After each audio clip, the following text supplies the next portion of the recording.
Colorado is not beating USC on Saturday, but here's a question.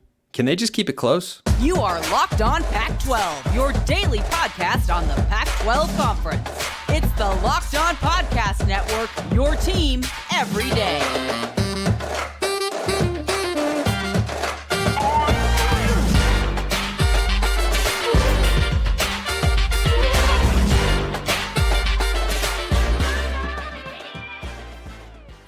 Welcome, everybody, to another episode of Locked On Pac-12. I'm your host, Spencer McLaughlin. Thank you so much for making this your first listen or your first view of the day. Part of the Locked On Podcast Network, your team every day, and your number one source to stay up to date with our media rights and soon to be mostly team-free, but until then beloved and loaded Conference of Champions. Still got half the league inside the top 25. Like, comment, subscribe, rate, review, please, and thank you wherever you listen to or watch this show. Numbers have been awesome. Appreciate all of you out there. There's a football game tonight. It's the biggest game in the Pac-12 this week. Some in the media world may lead you to believe it's Colorado and USC. No.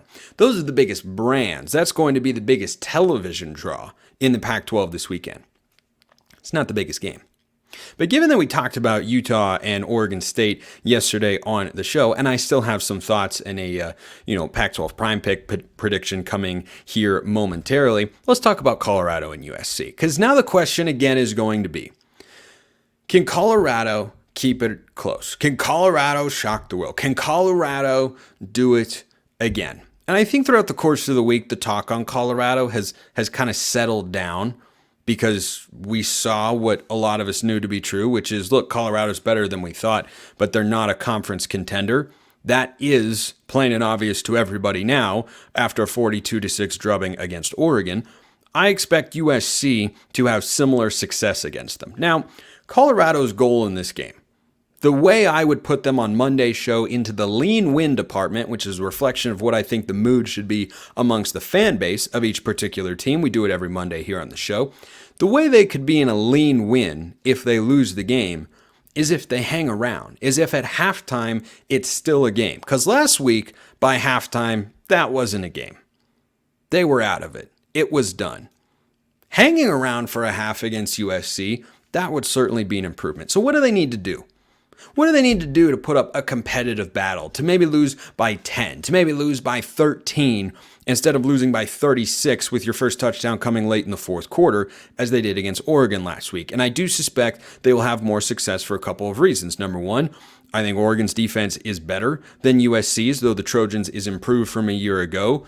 They have still shown some signs of weakness, particularly open field tackling. I look for Colorado to try and exploit that even without Travis Hunter offensively with Xavier Weaver and Jimmy Horn. And the other thing is the Buffs are playing at home. Last week they were a 21-point underdog on the road. They're now a 21.5-point underdog at home. And if you're going to hang around, if you're Colorado, a couple things have to be different from the Oregon game. Number one, you have to be able to protect your quarterback. This is an improved USC front four. Bear Alexander has been good from what I've seen from him this year, and I think that's kind of the general consensus. Anthony Lucas has been a part of it as well. But if Colorado, as we saw last week against Oregon, cannot protect Deion Sanders, it's over. And Deion Sanders had a hilarious quote, by the way. I didn't write it down word for word, but he had a quote about running the football. And basically, the gist of the quote was, no, we're not going to try to do something we haven't been very good at, because Colorado's not running the football this year. They are last, dead last, even behind Stanford, in rushing yards per game offensively. So against a USC team that has struggled to defend the run over the last couple of years, particularly in a couple matchups against Utah and in the Cotton Bowl against Tulane, Colorado is not capable of exploiting their greatest weakness defensively. That's not a great thing for the Buffs. So it's going to be on Deion Sanders. Again, I think he'll do better, hot take here, than 159 yards passing with one touchdown, as he did against Oregon. I think he'll be a little bit better at home. I think they'll be juiced up. But he has to be protected. And defensively, look, Colorado doesn't need to have a dominant defensive outing. They're not going to, okay? Oregon moved the ball at will. USC is going to move the ball at will. USC runs the football a lot better than you think. USC, you think of Caleb Williams, you think of Zachariah Branch, Lincoln Riley. Go look at their running numbers this year. They're quite good on a yards per carry basis. Averaged about 6 yards a carry last week against Arizona State. And or that was the week against Arizona or against Stanford the week prior, but they've been able to run the football. That has been something they have had success with, and I expect them to continue to have success. I don't think they're going to abandon the run. So if you're Colorado, I think your best chance defensively, despite what we saw last week, is to try and take away the ground game on that side of the ball, and you have to protect Shedeur Sanders. I don't know why that's such a tongue twister for me, but it is.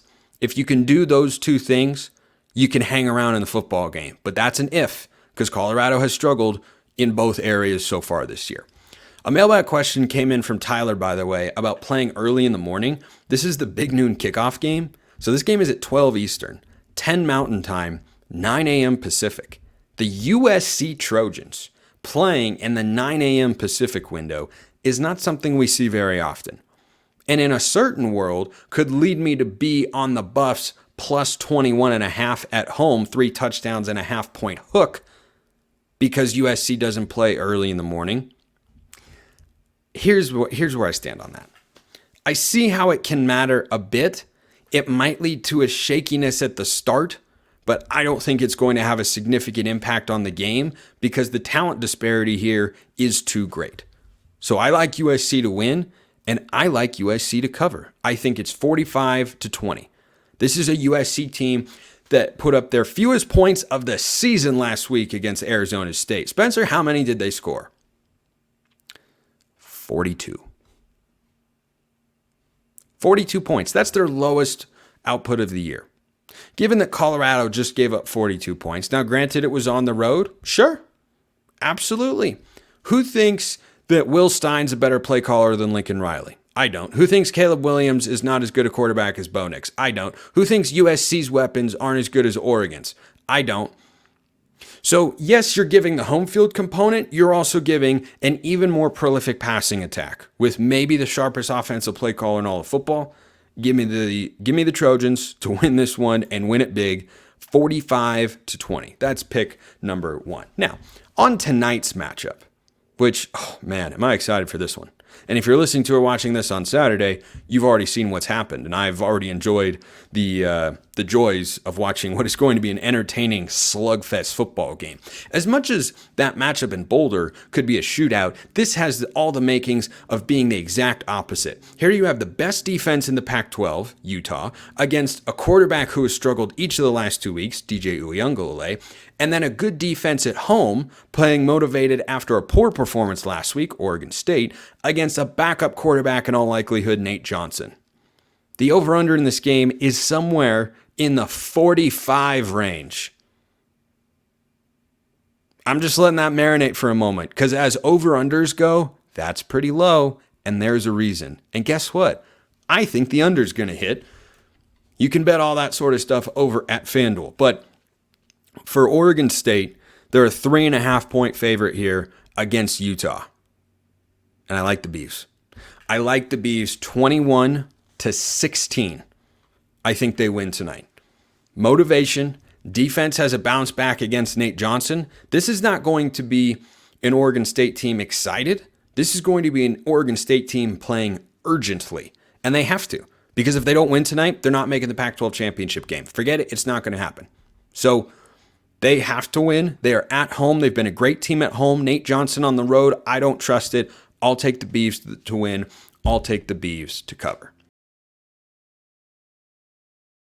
You can always have your hair covered, or your head covered in hair, rather, if you check out Nutrafol. You don't have to choose between better hair growth and your health. Nutrafol provides a whole body health approach for men that promotes healthier hair. No drugs, no compromises, just better hair. That's it. Men think losing their hair is inevitable. Take control of your hair with Nutrafol, a Nutrafol science-backed hair growth supplement for men. Take action, take the first step to visibly thicker, healthier hair. For a limited time, Nutrafol is offering our listeners $10 off your first month subscription and free shipping when you go to Nutrafol.com/men and enter promo code LOCKEDONCollege. Find out why over 4,000 healthcare professionals recommend Nutrafol for healthier hair. Nutrafol.com/men, spelled Nutrafol.com/men. Enter promo code LOCKEDONCollege. That's Nutrafol.com/men, promo code LOCKEDONCollege.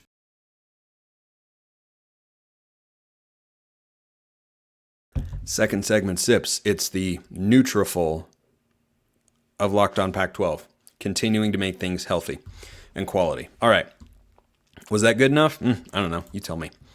Let's get to our next game here. Oregon's going to the Farm to take on Stanford, and they are the biggest favorite of the weekend at 27 points. It's a lot to swallow on the road, and guess what? I'm swallowing it for the prime picks this week. Oregon 52, Stanford 17. Nothing lines up here for the Cardinal, who played well against Arizona last week. Fact check, true. Was it the Cardinal played well or the Wildcats played poorly? You tell me. Oregon's rolling right now. Their starters have not allowed a touchdown in either of the last two games against Colorado and Hawaii. And guess what? Stanford is a lot closer, in fact, I think behind Colorado from a talent standpoint, and they are slightly above, though not by a ton, compared to Hawaii.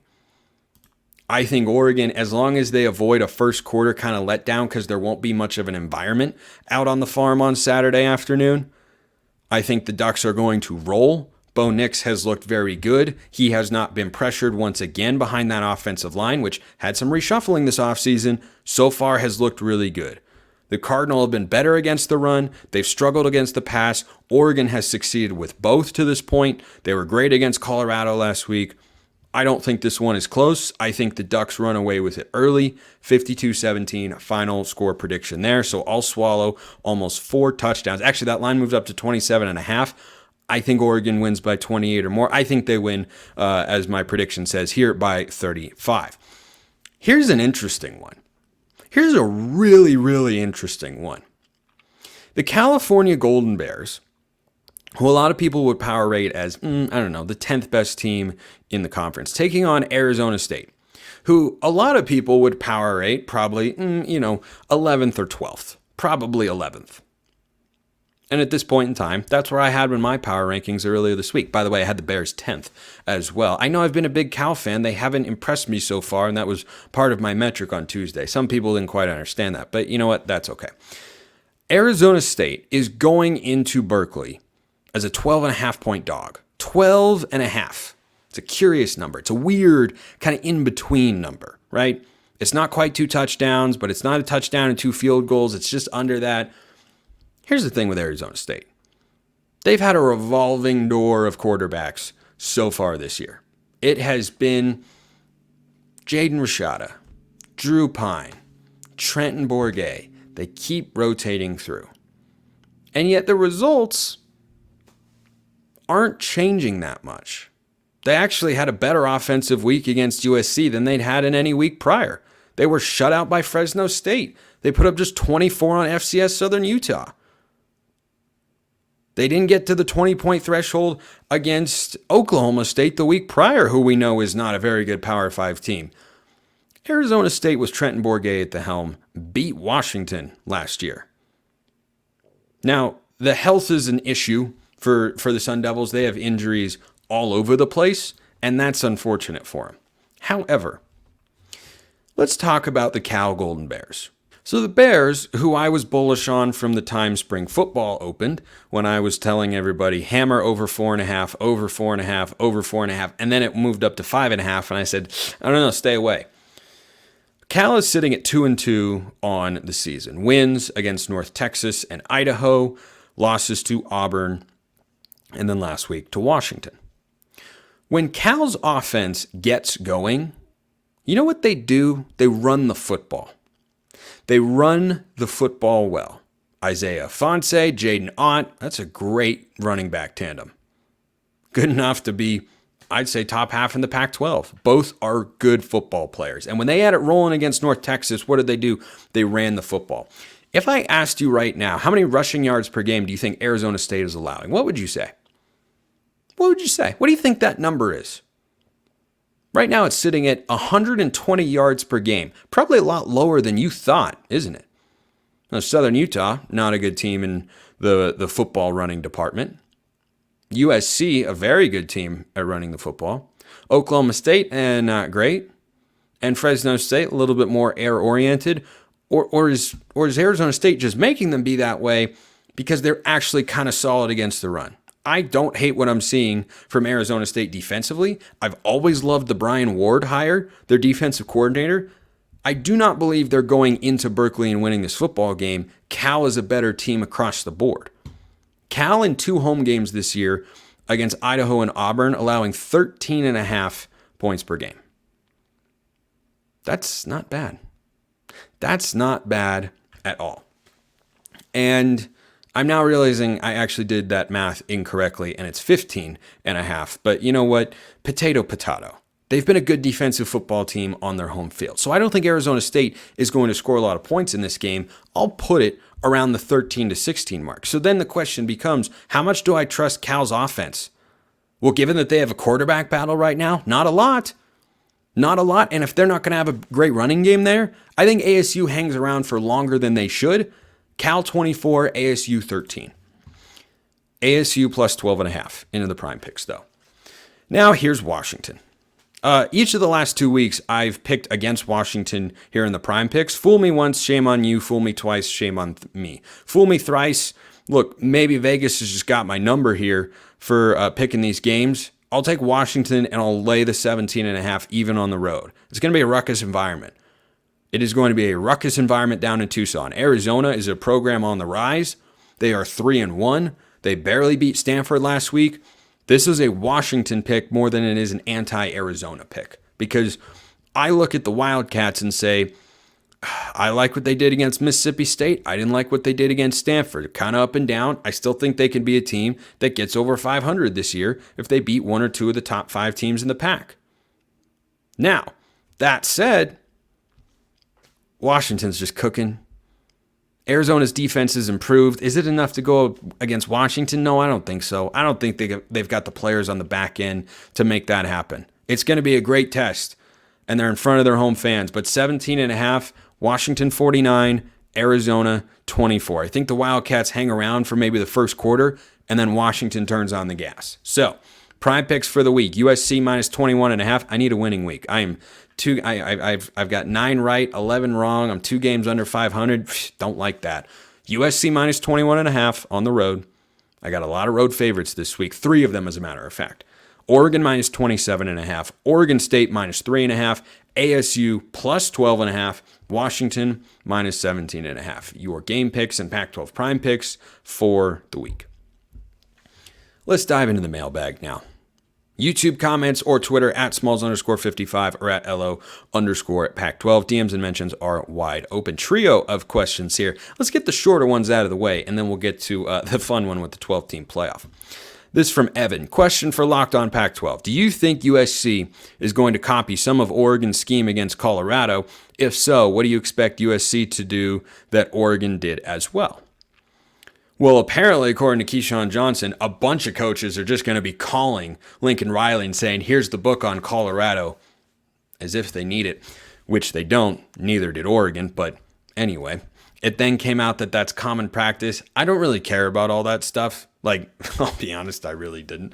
I just thought it was kind of amusing to, feel the need to rush to Deion's defense like that. Like, Deion was more honest about it than a lot of media figures were. A lot of talking heads were like, well, Deion this, and the other coaches were helping. It's like, Deion came out and said, oh, we got our butts kicked. Because guess what? They did. And I think they're going to again on Saturday against USC. I think schematically, you're going to see USC have a willingness to run the football the way Oregon did. Oregon gave up their 1 sack in the game against Colorado and had a 2nd and 21. And you know what they did? They handed the ball off. They ran for 25 yards and a first down. I do not expect Lincoln Riley to get away from the run in any way, shape, or form. I fully expect him to be committed to it and then also allow Caleb Williams to break big passing plays. And I think they will. I think that this Colorado defense without Travis Hunter is missing a serious piece on the back end. And I think that Caleb Williams is great and amazing, but we've seen Colorado incapable of stopping the run this year. And USC is running it more than you think. And Lincoln Riley's always run it more than you think. I think that's the biggest thing that you're going to see carry over. Defensively, they might want to try and teach their defensive backs how to tackle. Down there in Los Angeles, they appear immune to that once again. This from Isaac. I got another question for you. What are the travel restrictions in the Pac for injured players? I'm wondering if Cam is listed as not being cleared. Will he travel? Yeah, he can travel with the team. You can only travel a certain number of players, but if they want to bring Cam Rising along and have him available on the sideline to wear a headset, talk to Nate Johnson or Bryson Barnes or whoever's playing, he can do that, and I suspect that he will. It's not expected that he'll play. Hopefully he gets back on the field soon. I think the Utes need him. Remember that 12-team playoff that's coming next year? Yeah. Got a question about that, and I have some thoughts on that. I always have thoughts about eBay Motors like passion, drive, and patience. What brings home the winning trophy is also what keeps your ride or die alive. eBay Motors has everything you need to maintain your vehicle and level it up to peak performance. From superchargers, roof racks, exhaust kits, LED headlights, and more. Whether you're into speed, power, or style, eBay Motors has got you covered. With over 122 million parts for your number one ride or die, you'll always find exactly what you're looking for. And with eBay Guaranteed Fit, your part is guaranteed to fit your ride every time or your money back. Because with eBay Motors, you're burning rubber, not cash. With all the parts you need at the prices you want, it's easy to turn your car into the MVP and bring home that win. Keep your ride or die alive at ebay.com/motors. eBay Guaranteed Fit, only available to U.S. customers. Eligible items only. Exclusions apply. All right, last question to go into the weekend. Another one of Pac-12 football, in which I'm fully ready for my Pac-12 prime picks to all fail to cover except for one, and I'll go further under 500, and then I'll just, retire at some point. Ram Spencer 5492 asks, Spencer, what do you think about this proposal for the expansion to the 12-team playoff next year? I'm not asking whether it's a good idea or not to have a 12-team playoff. Good, because you know my thoughts. This guy's an everydayer. 6-6, but only if the G5, as in 6 conference champions and 6 at-large bids, but only if the G5 teams are in the CFP top 25. If there are none or only one, then 5 to 7 automatic spots, at-large invites, and new regulations to be eligible to the college football playoffs. Require at least 10 Power 4 games and no more than one FCS opponent in a season. Waivers only possible in extreme circumstances beyond the school's control. It would be a logical way to do something to start fixing college football's scheduling problem. Dang, that would be nice. What do you think they'll actually end up doing? Thanks. So the way the language is actually written for the 12-team playoff starting next year, it doesn't have to change with the disruption in the Pac, which Oregon State and Washington State, just as a side note, it looks like that may very well end up in court if they don't settle by a date in October. This is going to be drawn out over the course of the season, unfortunately, but it's going to be playing out off the field. This is just going to happen, and we have to be ready to follow along for the next couple of months. Because what happened, Oregon State and Washington State got a win, basically having been granted an injunction by the judge saying, yeah, okay, these other schools can't meet as a part of the Pac-12 and then make decisions that affect Oregon State and Washington State anymore because they bailed on the conference, which I think is the correct decision. Now what they're trying to do is seize control of the Pac's assets and the money that goes with it. That is still up in the air. And whether or not a settlement could come down remains to be seen. So that's just kind of setting the stage here. But the way the language is written for 2024, it does not say 5 Power 5 champions and then 1 G5 champion. That is the logical conclusion of what would happen, but it was almost written for this very scenario, in which you have the way the wording is, as I understand it, is it's the 6 highest ranked conference champions. Now, what Ram Spencer 5492 is proposing here is that you do the 5 highest ranked conference champions and then 7 at-large spots. In a world in which a 12-team playoff is going to exist, which I lament, I think that idea is highly logical because the object of the playoff system is to give the best teams who have had the best seasons a chance to play for a national championship. And the playoff is meant to provide expanded access to include all of those teams who I don't feel should be included. But that's the intention behind it. I cannot see a world in which they are going to want to include the 6 highest ranked conference champions when you have removed one power conference and you have taken all of those schools except for 2, Oregon State and Washington State, and disperse them amongst the other 4 leagues. So I think going 5 to 7 and allowing for, one G5 champion automatically, 2 are possible, by the way. Because think about this world. Boise State is a 12-2 Mountain West champion, ranked number 15, highest in the country, with a Power 5 win, just as an example. And then the American champion is Tulane. They're 10-3. They've got a Power 5 win or a couple of really good G5 wins, and they're ranked number 24. Well, in that sort of world, maybe Tulane, that's actually not the right example. Flip that. Say Tulane has got the Power 5 win. They're ranked number 15. They've got 3 losses. That's your highest ranked conference champion. But say Boise State were to then go 12-1, but lose in the Mountain West championship game.